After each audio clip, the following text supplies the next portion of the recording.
Hello everyone, myself Khushbu Helawat and here we are again on our channel जहां हम discuss कर रहे थे फ्रेंच रेवोल्यूशन के कॉजेस, फ्रेंच रेवोल्यूशन के इवेंट्स हम डिस्कस कर चुके थे एंड इंस्टेंट आउटकम्स भी हमने जो है वो डिस्कस कर लिए थे। मींस मैंने जो परिणाम है फ्रेंच रेवोल्यूशन की क्रांति के जो नतीजे आए उसके मैंने दो भागों में बांटा है बहुत ही सिंपल करने के लिए। एक तो कि फ्रांस की क्रांति के तुरंत जब एक घटना घटती है तो at the same time what effect it put on the people, तो एक तो इंस्टेंट मतलब तुरंत के तरीके, तुरंत ही क्या परिणाम निकले जस्ट आफ्टर द रेवोल्यूशन। एक लॉन्ग लास्टिंग में जो है हम ये देखेंगे लॉन्ग लास्ट इफेक्ट के लंबे समय बाद जो है क्या इफेक्ट उसके निकले। तो इंस्टेंट में हमने पढ़ा कि France become the monarchy and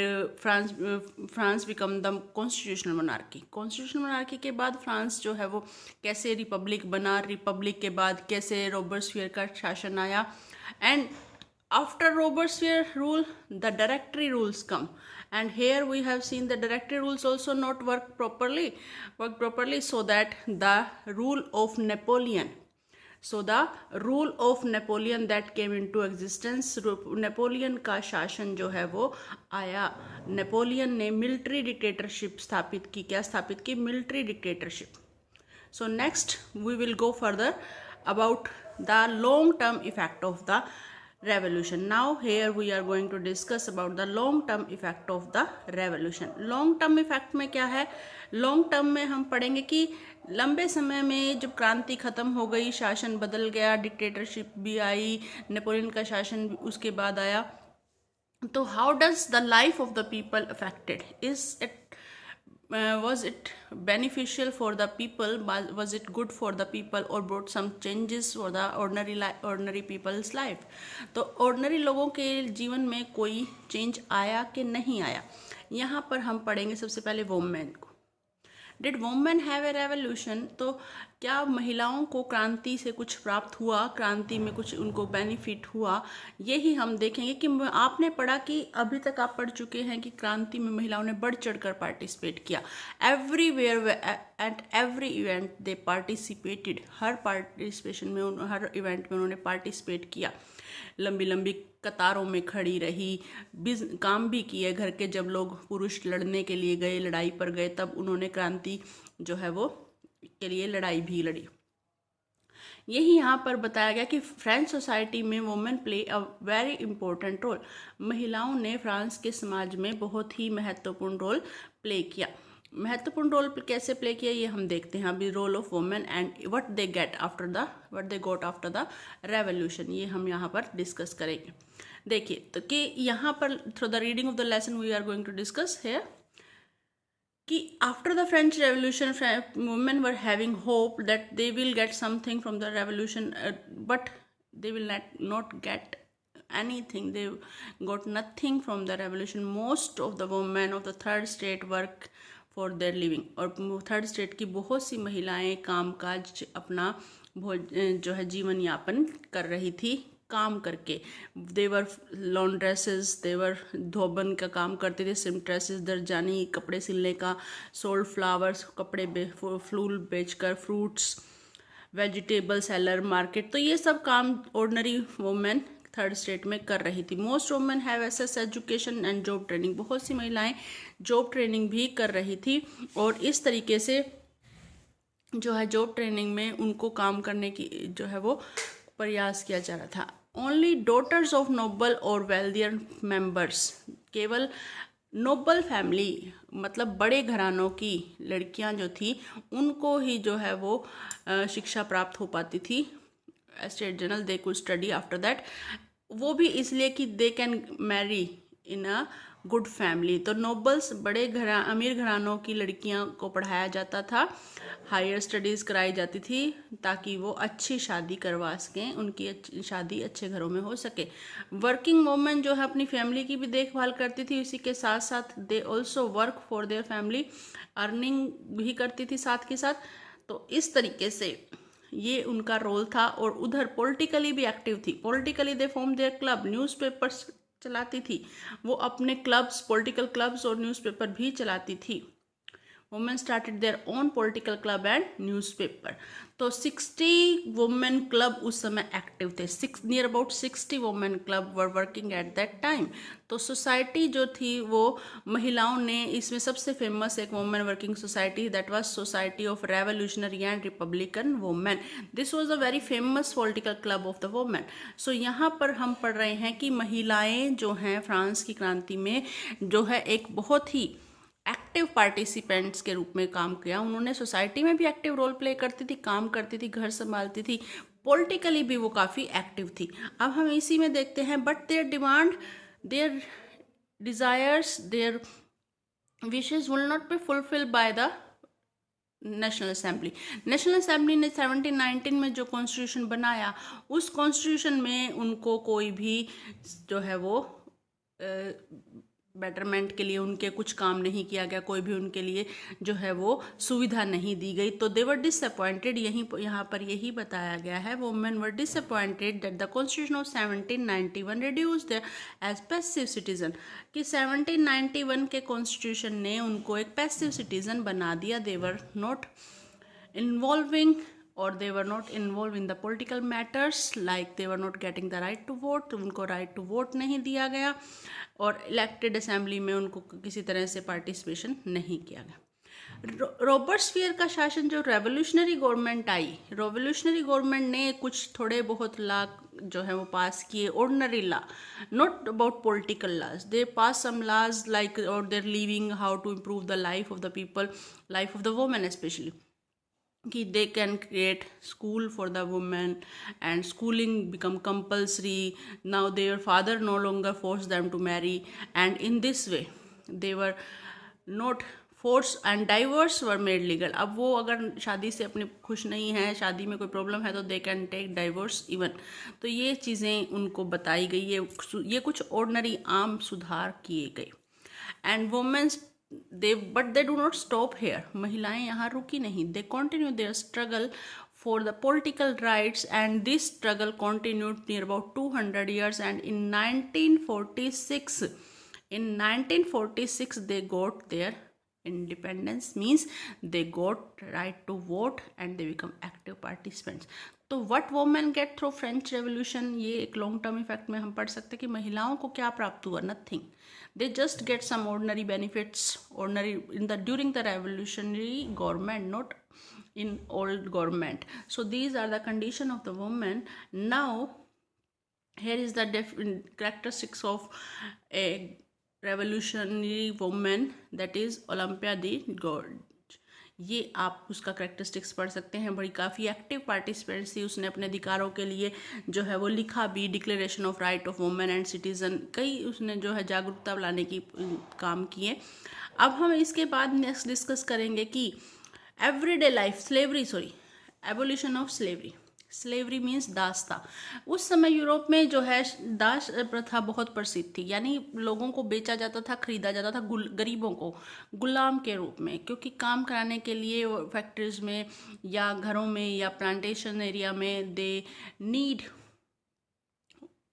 slaves workers, so that. तो इसमें हम पढ़ेंगे एबोलिशन ऑफ स्लेवरी भी एक कॉन्सिक्वेंस, एक फैक्ट हम पढ़ेंगे फ्रेंच रेवोल्यूशन का कि स्लेवरी पर क्या इफेक्ट पड़ा। तो now start our discussion on the slavery. That social reform जो है जैकोबिन रिग्मा ने सबसे बड़ा स्लेवरी का एबोलिशन करके, जैकोबिन रिग्मा जब आया, जैकोबिन क्लब जब आया, जैकोबिन शासन जब आया, तो they abolish the slavery in the France colony. France और फ्रांस के कॉलोनीज़ में उन्होंने स्लेवरी को ख़त्म कर दिया। कॉलोनीज़ जो हैं, जैसे कि कैरेबियन कॉलोनीज़ थी, मेंटेक्यू कॉलोनीज़ थी, गोडेलोप एंड सैन डोमिंगो, ये कॉलोनीज़ थी फ्रांस की, जहाँ फ्रांस ने एक अधिकार कर रखा था, फ्रांस का कब्जा था। वहाँ पर स्लेवरी को सिर्फ जैकोबिन क्लब ने ख़त्म कर दिया था। एंड आफ्टर दैट, क्योंकि ये जो एरिया था, ये जो कॉलोनीज़ थी, जो देश थे, राज्य कह लीजिए। तो ये इम्पोर्टेंट सप्लायर्स थे तंबाकू के, इंडिगो के। यहाँ से फ्रांस में तंबाकू, इंडिगो, शुगर, कॉफ़ी का एक्सपोर्ट होता था। और इस तरीके से यहाँ पर प्लांटेशन के लिए शॉर्टेज ऑफ लेबर रहती थी, और यहाँ पर शॉर्टेज ऑफ लेबर को पूरा करने के लिए स्लेव्स को खरीदा बेचा जाता था। और इस तरीके से यूरोप और अफ्रीका और अमेरिका में एक ट्रायंगुलर स्लेव ट्रेड चलता था। क्या चलता था? एक ट्रायंगुलर स्लेव ट्रेड चलता था यूरोप में, अफ्रीका में और अमेरिका में। तो ये बहुत इंपॉर्टेंट क्वेश्चन बनता है कि विच 3 continents were involve during the slave trade, triangular slave trade में कौन से 3 स्टेट्स इन्वॉल्व थे? फर्स्ट यूरोप, अफ्रीका और अमेरिका। तो इन तीनों के बीच में ट्रायंगुलर स्लेव ट्रेड चलता था, क्योंकि प्लांटेशन के लिए स्लेव्स चाहिए होते थे। और बोर्डेक्स और ननांट्स, ये दो मैप में भी आपके काम आएंगी, Bordeaux and Nantes. Bordeaux and Nantes African coast पर 2 फेमस पोर्ट थी। क्या थी? पोर्ट थी, जहाँ से सिर्फ स्लेव्स का ट्रेड होता था। और इस ट्रेड से ये दोनों पोर्ट बहुत ही प्रॉस्परस हो गई थी, केवल स्लेव ट्रेड से। यहाँ से सिर्फ स्लेव का ट्रेड होता था, और ये स्लेव ट्रेड से बहुत ही प्रॉस्परस हो गई थी, बहुत ही अमीर बन गए थे बोर्डेक्स और ननांट्स।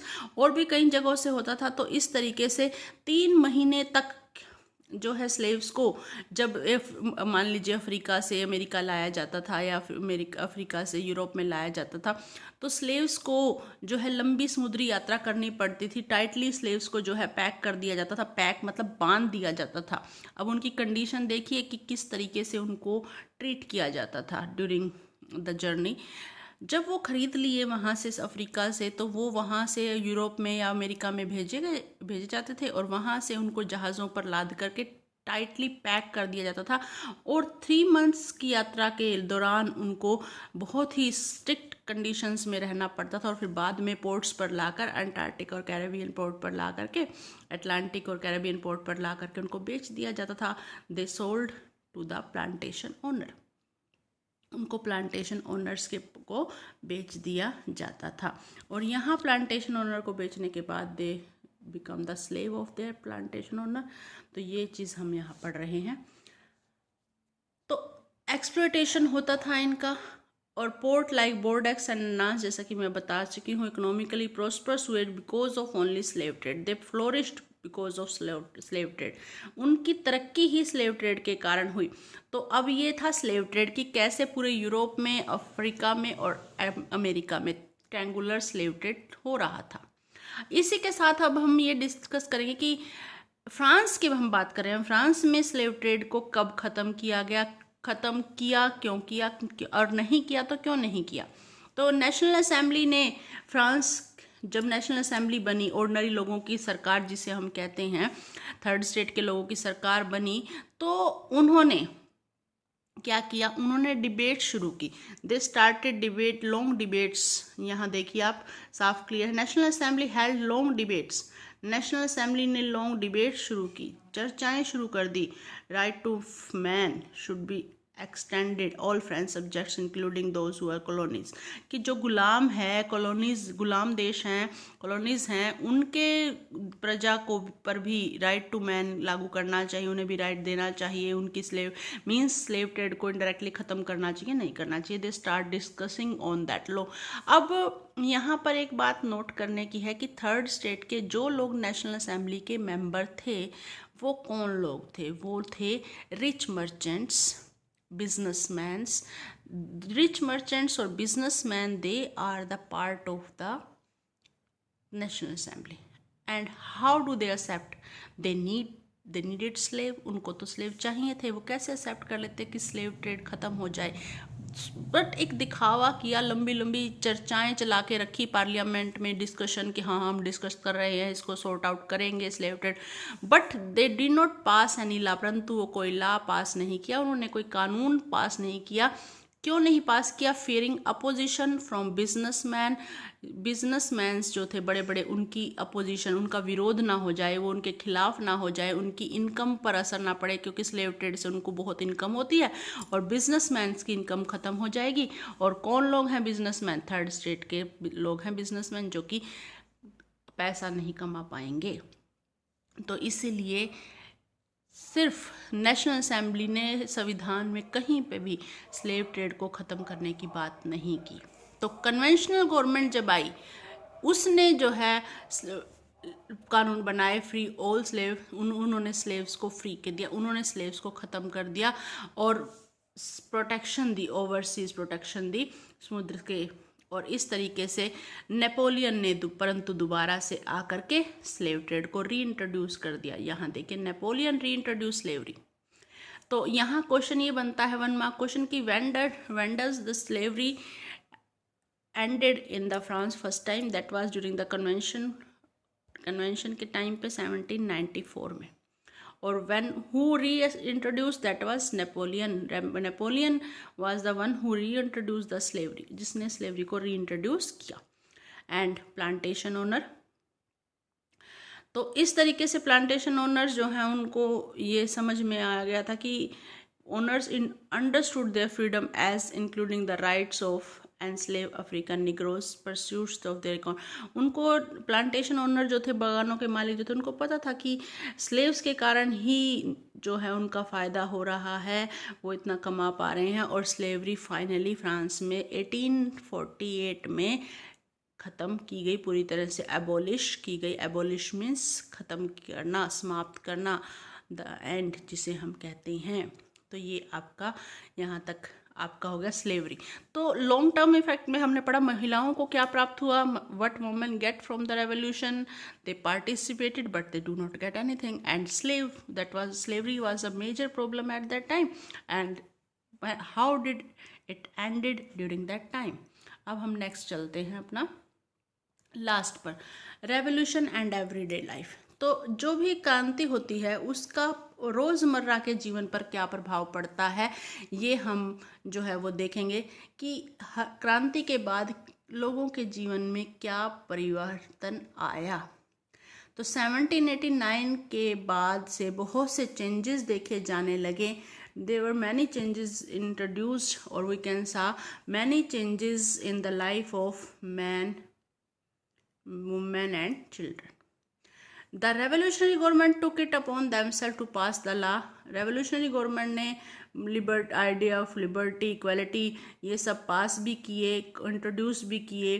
तो ये सब आम लोगों के लिए, सभी लोगों के लिए, without the discrimination of rich and poor, and they pass the law. But यहाँ एक बात ध्यान रखने की है कि रेवोल्यूशनरी गवर्नमेंट ने भी लॉ जो हैं वो सिर्फ पुरुष के लिए पास किए थे, महिलाओं के लिए नहीं। तो they translated the idea of liberty, equality and everyday practice के उन्होंने कई आम जिंदगी के उन्होंने सुधार के, बुक्स लिखी गई, न्यूज़पेपर्स में अधिकारों के बारे में वर्णन होने लगा। तो इस तरीके से जागरूकता हम कह सकते हैं फैली फ्रांस में। धीरे धीरे लोगों को पता लगने लगा कि they have some rights, they have some freedoms. तो they goat these ideas, they become educated about their rights. So now the declaration of right and man and citizen proclaim freedom of speech. यहाँ इन चीज़ों की हर जगह चर्चा होने लगी, newspaper, pamphlets, books, the printed floated town of France. गांव तक भी पहुंच गए, लोगों को गांव गांव ये पहुंचने लगी बातें फ्रीडम की, इक्वालिटी की, प्रेस की फ्रीडम की, और इस तरीके से सॉन्ग्स लिखे गए देशभक्ति। तो अब लोग जागरूक हो रहे थे, पॉलिटिकली एक्टिव हो रहे थे। After the French revolution everyday life में क्या चेंज आया, people they were getting more aware, they were becoming more aware, they become aware about their rights, about the freedom, that these ideas started to be discussed everywhere in the society, through the newspapers, through the pamphlets. So this is our French Revolution up to here. So I hope, again I will give a quick review of the lesson. Then first we have done the causes of the revolution, जिसमें Louis 16 का हमने पढ़ा, empty treasure हमने पढ़ा, because of support of America in the war, जो है extravagant जो है उसको पैसे की ज़रूरत थी, उसने टैक्स बढ़ाने की सोची, तो टैक्स से उनको जो है वो थर्ड स्टेट को बर्डन पड़ता। तो थर्ड स्टेट ने नेशनल असेंबली बना करके फ्रांस की कॉन्स्टिट्यूशनल मोनार्की को कॉन्स्टिट्यूशनल मोनार्की में चेंज कर दिया। तो इस तरीके से उसके बाद हमने इवेंट पढ़े कि कैसे बास्तिल के किले को ढा करके जो है फ्रांस की क्रांति की शुरुआत हुई और क्या क्या आगे इवेंट्स चले। उसके बाद हमने कॉन्सिक्वेंसेस या रिजल्ट्स पढ़े कि फ्रांस क्या बन गया, वेरी फर्स्ट एक कॉन्स्टिट्यूशनल मोनार्की बना, उसके बाद जो है कॉन्स्टिट्यूशनल मोनार्की से वो क्या बना, कॉन्स्टिट्यूशनल मोनार्की से वो एक रिपब्लिक बना। Whether different type of rule came into the France, but there was a change, there was a era of change in the political rule. तो वो एक इस युग था जहाँ पॉलिटिकल चेंजेस आ रहे थे फ्रांस में, first time in any country in the Europe, पहली बार यूरोप के किसी देश में ऐसा हो रहा था। और इसने जागरूकता, freedom, equality, justice, democratic basic values जो आज हम जिनको कहते हैं उनको उन्होंने स्प्रेड किया पूरे विश्व में, लोगों को बताया कि people, the ordinary people have some right, so that create awareness. This is the achievement of French Revolution. I hope you like it, you understand it, read the lesson carefully, raise your queries, and I am always here to support you. Please like and subscribe my channel. Thank you, thanks a lot. तो ये आपका lesson था, I hope you will like it, subscribe it